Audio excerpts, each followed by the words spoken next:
What's up, movie nerds and basketball geeks? Welcome back to Movie Ball, and today's episode marks another entry into my Dynasty Fantasy Basketball series, which I have not made an episode of since like November, and I'm only finally just returning to now. So, if you're unaware of what this series is, essentially it's just me and my buddies. We do a fantasy basketball Dynasty League, and I thought it would be fun to document with episodes throughout the season of what goes down, like trades and shit like that. But I haven't made an episode of this series since week 3, so got a lot to catch up on. A lot has changed, so we'll put it that way. So if you feel like catching up for whatever the fuck reason, you only have 4 episodes to go through, and I'll put them in the link in the description below. But really, there's not much to catch up on. I mean, it's 4 episodes, but still, I'm going to do quite a bit of talking here, so you're not going to miss out on much of anything. If you don't care about this series and you're just going to not watch anyway, I mean, that's fine. That's what's going to happen with most people, so it's fine. But let's start with this. The regular season is over and the playoffs are here. Not really now, but kind of. I mean, they're here, but they're not starting. But anyway, let's dive into those regular season standings and see who placed where. Finishing in last place, far below everyone, is Team Gio. At 3-16, Gio had a winning percentage of 15%. That's awful. However, there is good news still. When you finish in last place and you don't make the playoffs, you have a very, very extremely high chance of getting the number 1 overall pick in next season's draft. Of course, it is a lottery for non-playoff teams, so there's a chance that Gio doesn't get the first overall pick, but still, he's got to wind up with a top 3 pick, and he should be happy about that. And on top of that, Gio's team really isn't all that bad either. When you look at the main talent of his team, he's got quite a few superstars, at least from a fantasy perspective. Great young studs like Jason Tatum, Ben Simmons, DeAndre Ayton, and Jonathan Isaac, as well as other promising young players such as Mitchell Robinson, Jamal Murray, Kendrick Nunn, and Marvin Bagley, among others. The reason Gio fell horrendously to last place and only won 3 out of 19 games is because he got infected with a disease. Not the coronavirus, but the injury bug. He was doomed from the start with a suspension to Ayton, Bagley's injury right out of the gate, tons of other players as well, including Ben Simmons at the tail end of the year. He was just so screwed that it was really hard to put together a competent season when every one of your better players is getting hurt. Now, Gio probably still could have made smarter decisions, offer better trades, or execute some kind of swap with someone else and drop players quicker. He's still got Bruce Brown and Willie Cauley-Stein. Bruce Brown's averaging like 15 fantasy points, so I don't really know what you're doing with him on your team still. There's definitely other players on the wire that are better as we speak, so unless you're bringing him back next year, which I really don't think you're planning to do, then I don't really see the point of this. Still, though, Gio's injuries were the big concern. If his team was able to remain relatively healthy throughout the season, I would have pegged him at about 7 wins on the year, which, if you actually go back to episode 1 of the Dynasty series, I predicted Gio to go 7-12, good enough for 8th place. Regardless, that wouldn't have been good enough to make the playoffs, and it's not a good record or a year by any stretch of the imagination, but it's an improvement over 3-16, and I think, though, that just with this season, it was all of the injuries and all of the health issues and concerns that really brought Gio's team down. I think next year, if he brings the right players back and drafts well, he could be posed for a playoff spot, no doubt. Coming in at 9th is Gio's brother, Team Anthony. God damn, guys, I've never seen a couple of siblings set the bar so low. That was mean. But just be better. Then I wouldn't have to say it. It'd just be better. I actually predicted Anthony to finish in 3rd place, but unfortunately, he also had an abundance of injuries to his mainstay players, resulting in a 6-13 record. Again, injuries are the main problem here, and doing away with them could have landed Anthony at about 8 wins, but that's a far cry from the 13-6 record I predicted before the year started. But what is Anthony doing holding on to a player like Cam Reddish, who I can't imagine is inside the 8 players he wants to bring back? Maybe make some more trades to help you out for next season. At a point, you've got to realize the ship has sailed for the current year, and you've got well over 8 players worth bringing back. Maybe trades for some draft picks or some kind of package for a really good player. Holding on to Blake Griffin, who is at the tail end of his prime and riddled with injuries, is not the smartest move in the book. Finishing in 8th place was Team Josh with a 7-12 record. That's actually somewhat impressive when you take into account Josh's abysmal start to the season where he started 1-9. That's really bad, but when you think about it that way, that means the second half of the year, he only lost 3 games, which is, like I said, kind of impressive. This is probably due to his gargantuan amount of trades and stellar post-All-Star play from players like Aaron Gordon and Spencer Dinwiddie, among others that really put a rise in his point totals at the end of the weeks to help get him those wins. He still traded away Karl Anthony Towns, which was one of the dumbest things to happen this season, and I gotta roast him for that. But even with a kind of poor season and things not really going his way, Josh stepped up, continued to try, even if his efforts didn't always equal success. I said Josh was going to finish in last with a 4-15 record because, well, he missed some of the draft, but he really kind of, I don't want to say proved me wrong, but he kind of turned some things around, retooled his team a little bit to help him do a little better, and you gotta recognize that. But still, he finished in 8th place, which is not a fun spot to be in. Finishing in 7th, we have Team CJ, which is disappointing for a roster that has the Greek Freak on it, but this is not that far off from my original prediction. I said CJ would make the playoffs as the 6th and final seed with a 10-9 record, but instead it's a little flipped, and he finished with a 9-10 record as the 7th seed and didn't make the playoffs. So pretty close, but CJ also clearly retooled his team for the future. About halfway through the year, he said, fuck it, I'm just going to look towards next season and build on that. And he, even though he finished in 7th place, I think he did what a good fantasy player would do. He said, you know what, I see the position I'm in, I notice, and I'm going to take advantage of this and see how I can build on it. That's what he said, I guess. I'm assuming that's what he said. He recognized that his team wasn't really fully equipped to compete and win a title for this season, so he gave away some valuable assets in return for some other valuable assets, with none greater than the addition of Zion Williamson, obviously. I mean, that's like the trade of the year, maybe of our entire league for the rest of our league. I mean, sure, CJ gave up some really good players and valuable picks for the superstar, but do you hear what I'm saying? Superstar! Zion Williamson!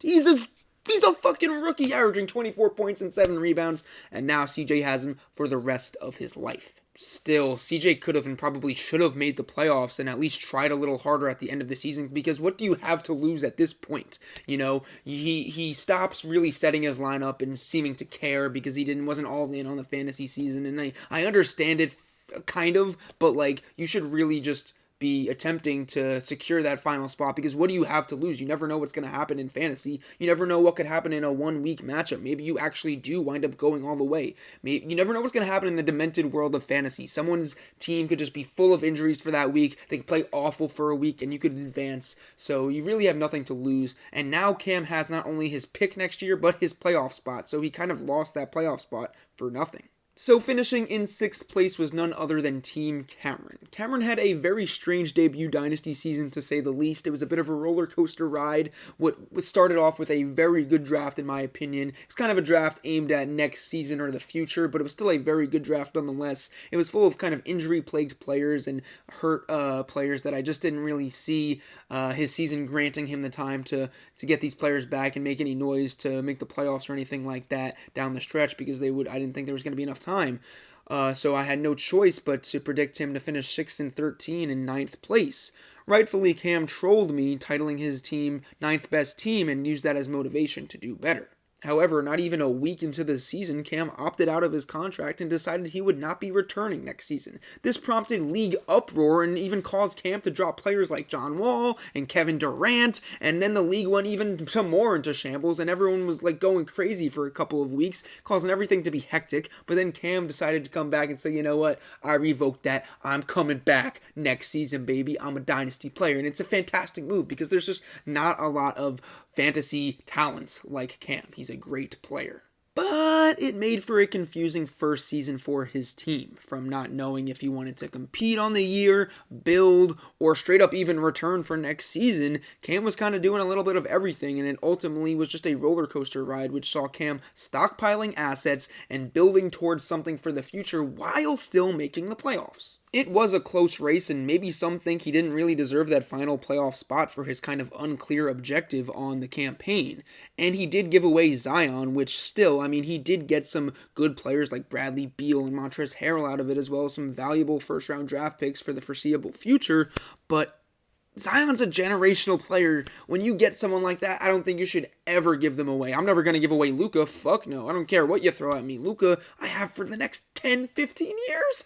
But Cam was one of the more attentive people on the wire this entire season, and he really tried to compete in the final tail end of the year, really tried to get his team going, and you got to admire that in a league where a lot of people sometimes don't always put their full attention in, don't always set their lineup. Cam's still trying, even with that unclear idea of what he really wanted to do. He still managed to get some assets for the next couple of seasons, get draft picks, complete trades, and still make the playoffs. I think it was pretty admirable, and with a more kind of clear focus on next season, I think he's primed for a much better finish, and he could be scary. He got Karl Anthony Towns. You can't complain about that.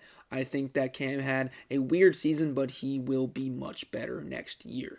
Coming in 5th place was Team Karthik. Karthik, like the Ospina brothers, was hampered by injuries throughout the duration of the season, which probably saw him finish lower than he would have. Still, it was pretty close to what I had projected. I said that Karthik would finish in 4th with an 11-8 record. Instead, he finished in 5th with a 10-9 record. Still, I would imagine that a lot of those injuries would have helped him win a few more games. I mean, if he didn't have those injuries, Kyrie Irving, Rudy Gobert, Anthony Davis, Kelly Oubre, Justice Winslow, Kyle Lowry, Chris Middleton, I'm probably missing some others. Those guys were all out for a period of time at least.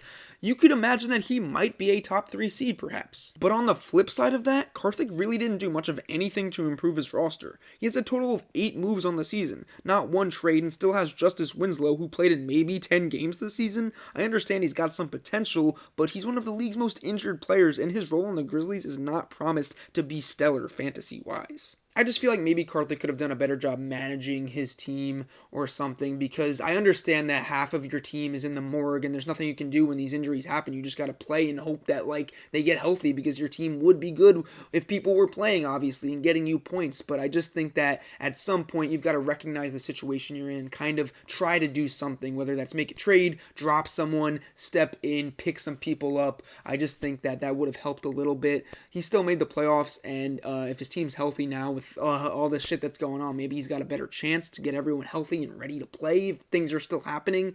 But I just think that now with this kind of experience, if Karthik can focus better on that and work on what he's learned here, I think that he can have a much better season next year for sure. Finishing in 4th place, we have Team Ish. I said Ish was going to win the whole thing. Well, I guess there's still time for that to happen, but he did not finish in 1st place like I predicted. And like a lot of others, I mean, he was hampered by injuries throughout the season, but I don't think that was the main concern with his team. I think that it was just they simply kind of underperformed. Josh Richardson has been pathetic fantasy-wise with his tenure on the Sixers. He touches the ball the least out of the 5 main starters, and that's not just because he couldn't stay healthy for most of the season. Al Horford was the other Sixers new addition who we expected his value to take a hit, but I didn't think it was going to be this bad, and he was pretty inconsistent throughout the season. D'Lo has been okay. He had a weird year with his shift from the Warriors to the Timberwolves, and he was kind of aggravated with injuries throughout, here and there. But with injuries to the big players on the Warriors and the Wolves, he was able to step in and kind of finally start to put up steady numbers as the season went on more. He's only averaging 21 fantasy points. That's not bad, but I feel like for him, for an all-star, he should be at least around 24. Still, he finally, like I said, started to put up steady numbers and became a little more consistent. And Draymond Green is terrible. I mean, he sat out a couple of games and pretended to be injured because he didn't want to be on the Warriors and show that he sucks because the Warriors aren't good, so he didn't want to look like he was the problem. He just didn't want the world to know that he sucks, but we know now, okay, because when you played, without KD, without Clay, without Steph, we expected you to step in and be at least, the team didn't have to be good. We just expected you to be good fantasy-wise, maybe average like 17 points, 9 rebounds, 6 assists, go back to those glory days of Draymond Green. This dude couldn't even average 9 points. That's without those 3 superstars on your team. Like, what? So Ish's team was not bad at all. They just kind of started to take a while to get going. Jokic kind of took a little while he started the season off a little chunky and out of shape, and he wasn't playing that well. And then Julius Randle as well. Chris Paul for a couple of weeks was trying to figure out his role with the Thunder. Obviously, he started to be really good and he was an all-star, but it just took a while for him to get going, and I think, it just didn't catch up in time to be as dominant as I predicted that he would be. Ish probably could have engaged in more trade talks and tried to switch some things up, but he still had a really good year, which saw him finish 11-8, and it wasn't as great of a year as I projected, but he still has a chance in these playoffs and could definitely move on to the second round. In 3rd place on the regular season was Team Sam. This is a team that I predicted would go 10-9 on the year and finish in 5th place, but he finished in 3rd and went 11-8. Not too far off, but I wasn't right. But I was right on the money when it came to those things that I said would hold Sam back. He continuously forgot to set his lineup, paid little to no attention to the waiver wire with a total of 4 moves on the season, and executed 0 trades on the year. So it's hard to really improve your team and make things happen when you just draft a team and just say, okay, let's whatever happens, happens. Because when you don't even set your lineup and you act a little carelessly like that, I don't know if that's the right word. I don't know if irresponsible is the right word. I mean, it's just a fucking fantasy league at the end of the day, right? Imagine if he could have won at least maybe 2 more games, which, yeah, I guess he'd still finish in 3rd place with just 2 more games on the season and stuff, but it could alter other people's playoff positions. It could have just altered the whole year, and it really could have, I don't know, man. It's when your team's winning, it's just a better feeling, and to lose games, it's kind of stupid when you could just set your lineup and do those things. I ranted far too long. But Sam does seem to have a pretty good future aligned. I said at the start of the season in the first episode of the series, I said, I don't really like Sam's young core. I don't think it's good. And, that's my belief. And I was fucking proved wrong. I mean, he's got Brandon Ingram, Malcolm Brogdon, SGA. I mean, Jesus, that's like a really good young core. So he's definitely primed for a future with these young players. Sam has a really good understanding of the NBA and basketball and the universe of players and just the general landscape of fantasy, but until he learns to actually implement the most basic functions of setting your lineup and paying more attention to your team, I'm not sure he could win anything. Coming in 2nd place was one of the few projections that I was actually pretty far off on. I came in 2nd place, going 12-7, yet I said that I would finish in 7th place, going 9-10. Maybe I just didn't want to predict myself doing better than most, so it didn't look like I was gloating on my own video and everything like that. But I think that it was mainly, I didn't envision myself actually competing this season. I drafted with the idea in mind that I would kind of rebuild for the future and look towards a true dynasty. But after starting 7-3, I knew it was absolutely positively time to scrap any notion that I wouldn't go for it this year. My team was much better than I anticipated. We all knew Luka was going to be an all-star, but we didn't think he'd already be a fringe top 5 player in the league. Sabonis has been one of the most dominant and consistent fantasy players as well, and then Siakam, Ja Morant, and Wendell Carter have all been really solid too. And I paid keen attention to the wire, nabbing players like Serge Ibaka, Elfrid Payton, TJ Warren. Sure, some of those players came from other teams that dropped them, but I was quick to respond, and they've been very helpful in getting my team some extra wins. To top it all off, I made trades that would put me in a better position to actually win this season. Towards the tail end of the year, I got Kristaps Porzingis, I got DeMar DeRozan, I got Jrue Holiday. Sure, I had to give up some valuable assets, but it put me in a better position to beat James. I don't think it's going to happen still. His team is really fucking good, but I'm the next best team in my eyes. I mean, I finished 2nd. There's kind of proof in the pudding there. I think that I have a chance. I bettered my team. I really said, fuck it, I'm going to go for it, Sure, I had to give away Lauri Markkanen. He was kind of ass this year, but I was happy with it. I had to give away draft picks. I had to give away some good role players, but you know what? I got Kristaps Porzingis, who's fully healed just about and dominating. I sounded like Max Kellerman there for a second, but I got him. I got DeMar DeRozan. I got Jrue Holiday. I got a good set of players to really help me try and win this thing this year. And even if I don't, I've got a really good outlook for the foreseeable future, and I'm happy with the way things panned out. And finishing in 1st place is, of course, James Taylor, Jimmy T. What it do? 17-2. My God, dude. That all rhymed, and I noticed halfway, so I was like, let me continue to rhyme it. But anyway, yeah, James, you had a really good fucking year. I mean, it was kind of obvious, locked in from the start, that you'll probably win this thing after your draft of players like James Harden, Andre Drummond, Jimmy Butler, Bam Adebayo. I mean, you had a really good draft, and then you just expanded on that by adding players from the wire. Fred VanVleet. Michael Porter Jr. you picked up when you saw that he's going to be a really, really good player. You traded for people like Damian Lillard. You got Paul George. You got Andrew Wiggins, who, is okay, but he's not bad to have. I mean, he's good enough, and I think that you're going to win. And how could I forget John Collins, one of the best trades of the year, which you didn't really give up much valuable for a player that could be really, really good, a good all-star for sure in the coming years, puts up really good fantasy numbers, and you got him, and you're just primed for winning it all, really. There's not much else to say. I don't think there's any flaws that your year really had towards the beginning of this season. I wasn't really big on the way that you drafted in terms of, you had a lot of players that had potential, but they were young and not really proven. And I was like, James, dude, you got a really good team. You might as well drop them and just go for it because you're going to win. And I don't know if you listened to me or you just realized that and you said, fuck it, I'm going to go for it. And you did exactly that. So I don't really have any issues with your team. And luckily you were able to stay away from the injury bug for the most part as well. You had Thomas Bryant get a little scarred up there, but you got to take a couple L's to get a couple dubs. I don't know what I'm talking about now, but yeah, I mean, I think that you're going to win. You had a great year, and you're still set for the future as well with these kind of young players, also superstars like James Harden. You're good.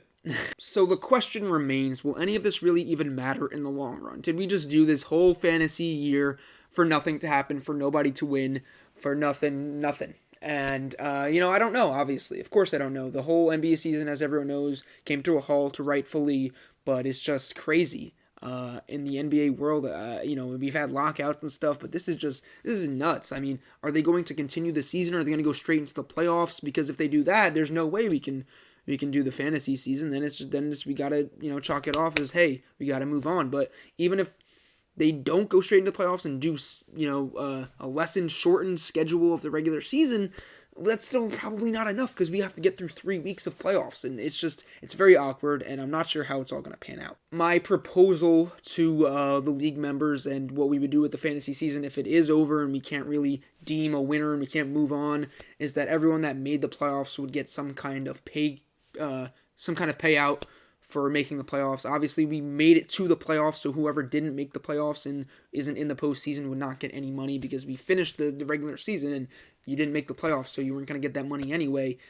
It's, to say that James, who finished 17-2, should get the same amount of Cam, who went 9-10 and barely made the 6th and final seed, should get the same amount of money. That doesn't sit right with me. Obviously, we should kind of reward the higher seeds, at least the first 2 or 3, more than, the 5th and 6th seed. I don't know, but everyone who made it still has a chance to win. You never know what's going to happen, so everyone should get some kind of payout, in my opinion. If that's what the league members want to do, we'll have to take a vote on it. I don't know exactly, but I think that's the best option if things don't work out. For now, though, I got a lot of videos coming in the next couple weeks for you guys. Got a bunch more Dynasty episodes. Look forward to the next one. The next one's going to be killer. It's the first ever Dynasty Awards going to be announced. I'm going to be in a suit. It's going to be real nice. It's going to be sexy.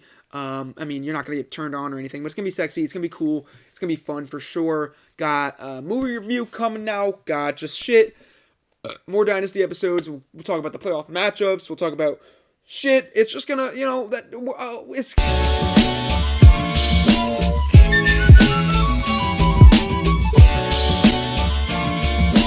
It's a Knicks hat.